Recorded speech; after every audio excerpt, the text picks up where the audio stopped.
morning, you all. So it's 4 a.m. I want to get ready to go back to Lagos. I'm leaving Abuja this morning by 6 a.m. That's the time for the bus leaving. So I have to leave here around 5 just so I get there and settle down and all of that before that 6 a.m. When I was coming to Abuja, they did not respect the time. But I'm hearing that Abuja people respect time. So they might leave at that 6. So I just have to be there early.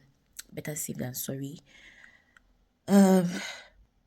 See, it's a lot happening. Anyway, I don't know why my eyes are looking like I want to have a boil. And it's actually beginning to hurt. Anyway, I just said I should start this vlog now. I want to pack, get ready before the person who comes to pick me up comes and I'm not ready. Okay? So I received an emergency phone call from home which warranted me to go back home ASAP. That means I just had to carry my bags and start going to Lagos. I left most of my things in Lagos and I packed just a backpack while coming to Abuja because I knew I was going to be on the move a lot. So I did not want to be moving from one place to another with an entire suitcase. So this means I just had to go back to Lagos and start finding my way back to Cameroon for the emergency. I honestly wished I could solve it through phone so I could continue my other activities in Nigeria as planned, but it just so happened that they needed my physical presence in order to solve it. So I was like, okay, let me just start going back to my country. I had to cut short everything I planned. So my friend came and picked me up and drove me to A, B, and C transport agency where I took a bus to go back to Lagos. Now, this is the same agency I used when coming to Abuja. So I was kind of familiar with the park and the system. So I knew that once you get in, you have to present your ticket. If you booked online, you have to have it printed out at the counter here.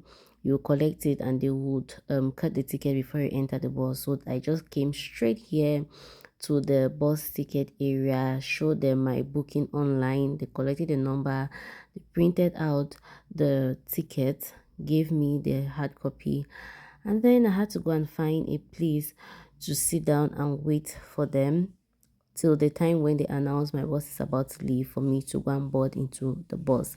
The place still looked kind of empty and I'm like, what's happening here?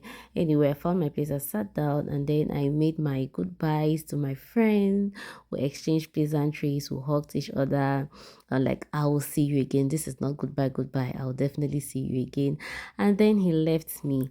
So I was just here sitting. While I was looking at this paper, I kind of realized something. Now, I'm not the one who did the booking online. My friend did that and just sent me the electronic ticket.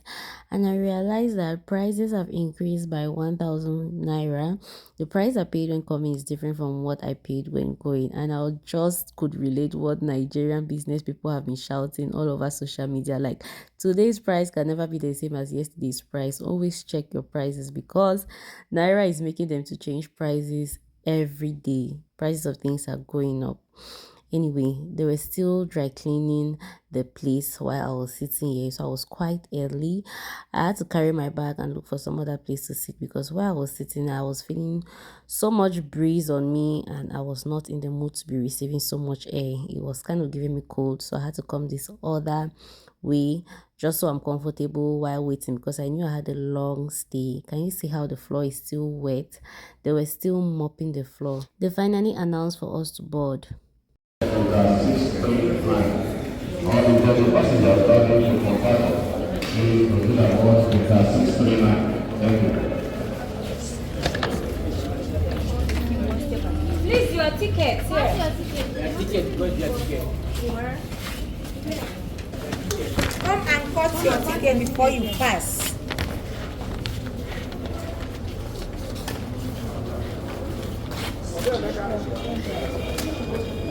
After getting my ticket, they handed it over to me and I had to go and look for my bus. Now, what they do in Abuja is all the buses load at the same time, going to different parts of Nigeria, Calabar, Port Harcourt, Benin, wherever. You just have to look for your bus and you get into it when they announce for all of us to get out. And this was where our problems actually began for us Lagos people. carry this bag to enter inside the city. Look at the motor now. Don't you know the place? As he's going to Lumena, how will that thing now make this bus have that space for this thing to enter? This size of this bag. Look at the motor now. This thing not be so a luxury where you go say there is space and I don't want to put it. So this was the thing. This guy had his traveling suitcases, but they kept on refusing that there was no space in the bus for his suitcases, which you can see in front of you, to enter. And he was like, they should give his money back if he's not going to board. And it was a whole back and forth with them. But in my head, I'm like, this guy is literally so small. Did they not think of the fact that people are traveling with suitcases? Why did they not make provision for that? I don't know. So they had to go and call for the manager to resolve it. This is the manager in front of you. The manager came trying to like calm down the situation, like we're here to solve problems, we're going to see how we can work around it. I could not relate. I just did not have problem because I was carrying just my backpack. And while they were still even going back and forth, people started coming with more suitcases. And I'm like, they have some real issues here. They struggle to find a way around it. So they had to castigate some chairs just so to create space for people's luggages, like their boxes. And I'm like, does that even make sense? Did you guys not think that people will travel with boxes? Anyway, that's not my problem. This day, I was just like, thank God I moved just with my backpack. So we finally got into the bus. Lagos people were the last people to leave this place. All other buses had gone. I don't know how they sorted out their own luggage area because they had the same buses. But it was just a whole struggle for us. We left the last people. Before starting the journey, I just had to first of all pray and just commit it into God's hand before we hear stories that touch. So the journey started off pretty okay. You all know I got into Abuja at night, so this time around I was like, I'm not sleeping until I get out of Abuja. I want to see all the things by the road, which I did not get to see when I was entering because we entered at night. And you all know, obviously, is the estates. That's the first thing you're going to see, like beautiful houses by the road, different designs, like, oh, beautiful view. Now, this is why I say Abuja gives you the illusion of the entire town is made up of estates. Now, I know this is not the case, but the way the town is planned and structured, driving through the roads in the town, what you can see mostly are estate buildings, and I think that was intentional because it kind of like adds to the beauty of the town. They made in such a way that you are going to be seeing fine houses as you're entering into the city, which is kind of captivating you. Another thing I could notice is Abuja has lots of rocks. Like while driving in or out, whichever way you're coming from, you will see giant rocks scattered everywhere that look like mountains, but there are also giant rocks by the side of the road. Like, do you see this one in front of you? This is such a massive rock that looks like a mountain. This is the entrance to Magic Land Amusement Park. So this large rock here just kind of symbolized it for me. Abuja is such a beautiful city. I love the way it looks like they follow law and order in the city. I just love how serene, calm, peaceful it looks. It does not look chaotic. It just looks like you're here for serious business. The city is still developing, so you're going to see lots of buildings rising up from here and there, estate buildings still being constructed. I mean, it gives you that view of, I can imagine what it will look like in the next 50 years. It's going to be amazing. You see beautiful estates when driving in and out. Like what you see in movies, you're seeing it in real life. I'm like, this is just so beautiful to see, so soothing to see. And even the giant rocks that they have scattered in different parts of the town, I think like all of it just adds to the beauty of it. And can we talk about the greenery, family members? I think they intentionally made it in such a way that you can find greenery in the town of Abuja. Like, do you get like their central town? You would still find green lawns and all of that, which adds to the beauty of the place. In as much as you see all these houses by the side of the road, the beautiful view and all of that, Abuja still has so much land which is still unexploited. Some of it is used for agriculture. They are cultivating food crops such as corn. I saw lots of corn plantation on my way out, so they still have so much land they are putting into use. And then I saw this rock that has the Nigerian flag on it, and I'm like, this is interesting. The overall vibe and view the city gives you when driving in or out, top notch. I just kind of understand my uncle's decision now. Quick story here, guys. So I have an uncle who is based in the US, and he had told us that when he's retired, he will move back to Africa to settle in an African country. And of course, we just assumed that he's a Cameroonian. Obviously, he will come back to settle in Cameroon. But guess what? My uncle announced to us that he's in the process of buying a house in Abuja, Nigeria. He has chosen to settle in Abuja, Nigeria when he's retired. And we honestly could not understand that decision. See, we kind of judged him, to be honest. But after visiting Abuja, Nigeria, I just told myself, as I'm going back to Cameroon, I'm just going to tell my parents, you guys should leave that man alone. Like, I am with him, for him, around him, with his decision on buying the house in Abuja and settling in Abuja, because it is such a beautiful place. If you haven't been here, like, you will judge my uncle, like, oh, he has gonna make money in the US, now he doesn't want to relate to us anymore. But fam, it's not even about not relating with us. If I'm the one who has the money, I have made the money, and I can afford to buy a house in Abuja, why not? It is such a beautiful place to stay in. So dearest uncle, if you're watching this, your girl is for you. Please complete your house buying project in Abuja, so that every time I come to Abuja, I'll have a steady house to lodge at. Okay? The signboard at this entrance read Directorate of Army Physical Training. So I'm guessing in here they probably have like their training ground where they train the military guys, something of that sort. I'm low-key kind of praying that my uncle retires earlier even. He retires in about 3 years' time. I cannot even wait for him to move into his Abuja house, so that anytime I'm stressed in Cameroon is doing anyhow, I will just pack my bags quietly and just run and come to Abuja and just be waking up to a beautiful view. Like, life is not that hard. It's not supposed to be hard. But until then, before the 3 years, we shall still visit Abuja in the interim and still enjoy before that. While I was in Abuja, my dad would call me from time to time and he'll ask me, like, how is Abuja? Have you visited this place? Did you see this place? How did you see the town? And I'm like, Daddy, I am living my life. I am enjoying every bit of it. And he was like, oh, did you even see your uncle? You guys are in Abuja at the same time. This particular uncle I'm talking about, who wants to buy a house in Abuja, apparently he was getting out of Abuja the day I was getting into Abuja. He came to finalize his house buying process. So while I was talking to my dad and he told me that, I was like, Kimon, please, you guys should leave that man alone. I am with him. And then my dad was like, this one I'm sounding like this. I'm sounding happy about the town. What has the town given me?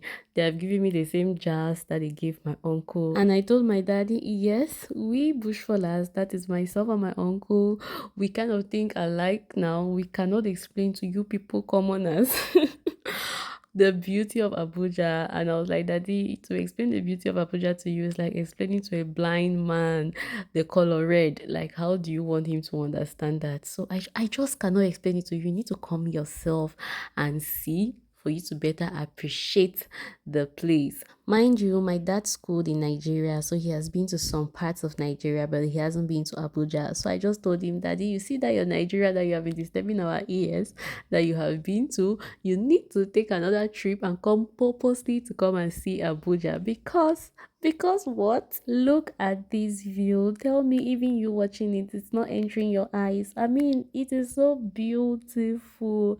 I just don't know how else to express it. Maybe because I'm a greenery fan. Like, I just love seeing greenery, like green plants, even in the house or around. It gives the vibe of rebirth or hope. I don't think Lagos has all this greenery because the town is already so congested and they barely even have space to do farming. So this place, so we got to the second A, B, and C park in Abuja. Apparently, this agency has two parks in Abuja. They have the first one in town, which is where I boarded from, and then they have this second one, which is towards the end, going out of Abuja. So they had to pick up some people from this place as well, and something interesting happened here, fam. So they had to castigate some chairs to create space to put people's boxes on the chairs, so they did not follow the seat numbers again. So one elderly man who was supposed to enter at this point. His seat had been taken by a couple, Mr. and Mrs., who were traveling together. I mean, there was an empty seat on the side though that this elderly man could just sit and understand. Like, we tried explaining to him that they're not following seat numbers and all of that. But this man just took his ticket and he was like, my ticket says seat number 5. Wake up from my seat. The woman was even trying to explain to him, like, please, sir, I'm traveling with my husband. I want to sit to him. Please, can you sit on the other one? And this man just fumes. He's like, who are you? I am a respectable citizen in Nigeria. I live by the law. I live by the books. I am an elderly man. Like, he just went on and on and on and giving his profile, where he has worked, who he is, how people respect him in his village. He's an elderly man in his village. And I'm like, has it reached like this? It was so funny to me. I did not laugh out loud though. I laughed in my heart. But we all in the bus were just taken aback. Like, why is this man shouting? What's the reason to shout? I mean, can't you just understand something as simple as that? Was there even a need for you to say all of those things you said? But I'm just like, that's why we're in the world made up of different people, different temperaments, different ideas, and how they want to go about their life. So I cannot blame him. He has a right to say all of those things he said. So we got to Lokoja, and as usual, we had to stop over at the ABC transport area here so people could use the bathroom. And then I was just like kind of getting the view of this place. They kind of sell different things in this place, like they sell dry fish. Once the bus reaches, I mean, as it's arriving, you see these women coming towards the bus carrying dried fish with them. I'm just zooming in so you guys can see. I think they have like different varieties or different species of dry fish. I don't know. I did not even go towards that area because nothing concerned me with dry fish. I even saw onions, and then they have soya and all of that. I did not even go towards that area. Once I used the bathroom, I just stood from afar, viewed the place, and then I went straight away to enter the bus because, like, I'm not a family woman. So what concerns me with buying all of those things? I beg, I beg, I beg. I'm a single girl enjoying single Pringle life. So we got into the bus and continued our journey, and I was still kind of enjoying the view I was getting. I was seeing houses by the side of the road, constructions coming up, and I was still kind of seeing rocks, massive rocks by the side of the road and all of that. So I was still like, this is an interesting view. I was still seeing all of this goodness. About 1 or 2 hours after we kicked off from Lokoja, this view just disappeared, this interesting view, and I slept off. I woke up from sleep and we were already in Lagos. I'm like, tell me this is Lagos without telling me this is Lagos. This is it. So we got to Jibowu, A&C Transport Park at Jibowu. Got down from the bus. I sat down. I was waiting for the person who had to come and pick me up. He had told me the exact time he was coming, so I just had to wait for him for a little bit. I was so exhausted after spending the entire day on the road, but again, Hey family members, so I'm home now. I just showered and I'm about sleeping, and I want to end this vlog. Thank you so much, Abuja. Abuja was so nice to me. Abuja treated me so well. It's rather unfortunate that I had to leave. Like, it was such a short stay. See, there are so many places I wanted to visit in Abuja, but I did not get the opportunity to visit because I had to leave. Anyway, so once I got that information, I'm like, I just have to go back to Lagos because there's no way I could even, I wanted to even leave before the 29 meets me, but it's so like it's almost impossible, if I can say that, because today is a Saturday. I have like finding round up things I have to buy to take to Cameroon, and I cannot travel tomorrow. I cannot even travel tomorrow because tomorrow is a Sunday. It means I have to sleep at Ikom to cross the border on Monday to enter Cameroon, and I cannot travel Cameroon on a Monday. I cannot pass through the Manfe Road on a Monday because we too are having our own crisis in our country, and Monday is a ghost town. The separatists have said we should not move on Monday, so we don't move on that road on Mondays. So it's just so tricky for me. Like, how do I maneuver this, right? So I'm hoping and I'm keeping fingers crossed that I get to leave here on that Monday. So that's it. I said I should update you guys and tell you guys what's happening. Having said that, I'm going to bed now. I want to just crash and sleep. So I'm going to see you all tomorrow. I'll see you unfailingly by the help of God on my next one. Okay? Bye.